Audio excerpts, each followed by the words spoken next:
আসসালামু আলাইকুম দর্শক শ্রোতা, আমরা এখন আছি কুষ্টিয়া জেলার মিরপুর উপজেলায় বাঁশবাড়িয়া চক গ্রামে। এখানে একটা চাচা দেখছি, এখানে কিছু গাভী গরু রাখছে। চাচার সাথে দুইটা কথা বলবো আমরা। চাচা আসসালামু আলাইকুম।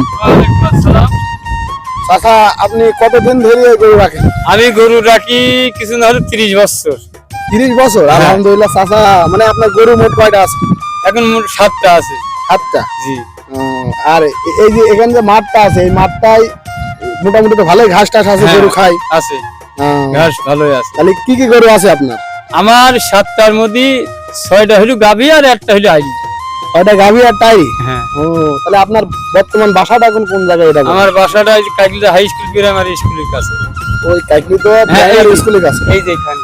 ও আচ্ছা, তাহলে এখন বর্তমান আপনি এই মাঠে আছেন? হ্যাঁ, সকাল মাঠে। এখন আর কোন মাঠে যাবেন?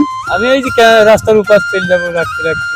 তাহলে এই যে মাঠে গরু চড়াবার আছেন আপনি, তাহলে এই গরু কয়টা বলতে আসেন, মানে বাড়িতে বাড়ান কয়টা? আর গরু এই মোটামুটি জহরের নামাজ পড়ি 2:30টার দিক চলে আসি আবার ওই আসরের সন্ধ্যা লাগলে বাড়ি চলে? না, ওই আসরে আজান পড়লে 20 মিনিট মতন রাখি বাড়িতে আবার আসরের নামাজ পড়া না। রাতে তো গরু আর সানি ফানি দেওয়া লাগে না, সানি দেওয়া না।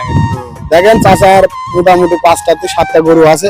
চাচা বেলা 2:30টার সময় সকালে কাজে যাই, সারাদিন কাজ করি, বেলা 2:30টার সময় গরু নিয়ে আসে মাঠে, গরু ঘাস খাওয়ায় বাড়ি, সন্ধ্যার দিক বাড়ি চলে যায়, রাতে আর খাওয়ানো লাগে না। তাহলে 7-8টা গরু চাচা মনে করেন যে মাঠের মধ্যে গরু খাওয়ানি হয়ে যাচ্ছে।